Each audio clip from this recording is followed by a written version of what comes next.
right, welcome back to the halftime report. There are shares of Intel not doing anything on that call of the day today for us. It's Bernstein, Stacy Rasgon, throwing in the towel, if you want to call it that, on his bear case for Intel. If you want to call it that, too. He's not necessarily throwing in the towel on his bear case either. He raises it to market perform from underperform.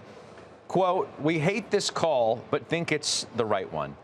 While things look bad, tactically, we believe the medium-term setup is finally improving a bit. Don't get us wrong. Things still look ugly here." So, Weiss, I mean, that's about as half-hearted, no-hearted move you could make from an analyst regarding a upgrade. Yeah, I don't ever recall such a pissed off upgrade, begrudgingly. Look, I've been looking at it on the news, and I come to the conclusion it's still much too expensive with much too uncertain future in a huge CapEx cycle in front of it. So I don't really see any reason to own it. There are some stocks that are significantly beaten up that you can go to, whether it's a Skyworks or even a Qorvo or Qualcomm, that I think will return to growth a lot quicker and justify the valuation more so than this one. Sarat, you don't own Intel, but Stacy Rasgon, by the way, is going to be on with me on Closing Bell today at 3 o'clock to discuss this further. He was with me last week where he said, quote, "For Intel, not getting worse is almost as good as getting better." So, okay, so maybe he thinks the absolute worst is over, but he clearly thinks that there is a long road ahead. And I think when you have a long road ahead, and the biggest thing for Intel is this CapEx cycle, and it's really the operating leverage you get out of it. I'll rather own companies that have IP and not that much CapEx, is why I own Qualcomm and NVIDIA.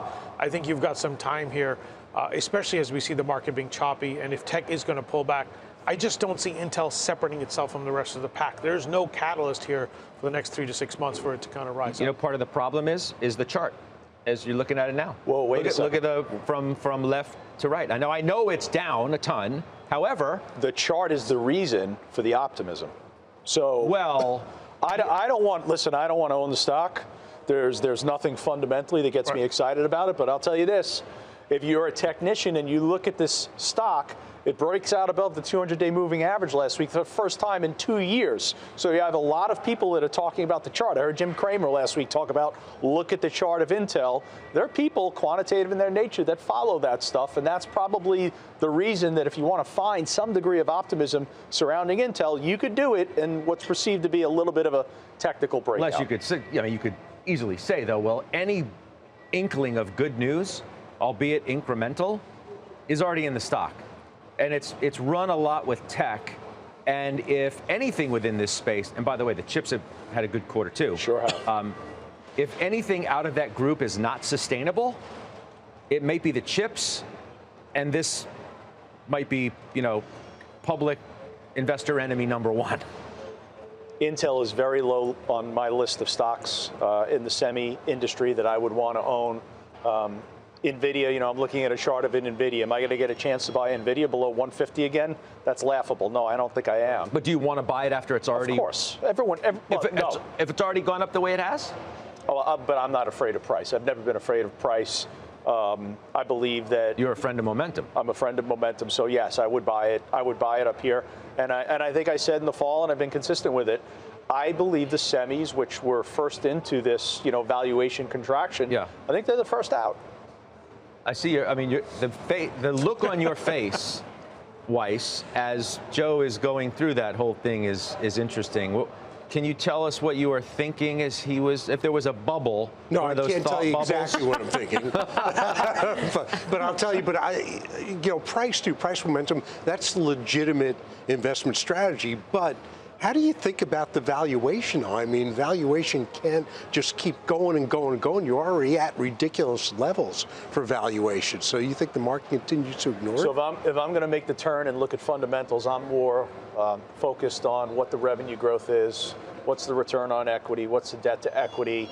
The valuation story is a story that's been so convoluted and conflicted over the last 20 years. You can make the argument that valuation in certain stocks matters, and then there are other stocks where the valuations never mattered.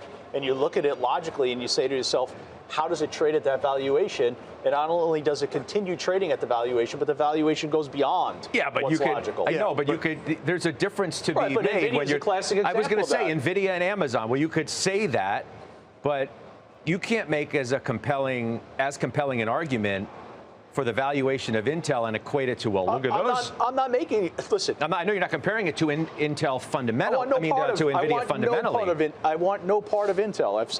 All I said was there's an explanation as to why someone could finally have some optimism about the stock, and it's just in my discipline. I don't want to buy it. My discipline's more value or GARP.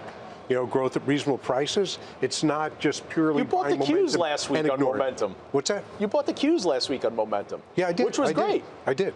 The Qs aren't as overvalued as NVIDIA, by the way. Just don't dismiss momentum then. No, I'm not saying I didn't dismiss it. I said momentum is an investment strategy. I started by saying that. Okay. It's not my strategy. My strategy is based more on valuation, and that's what I look at. I'm not just buying because it keeps going up. Okay.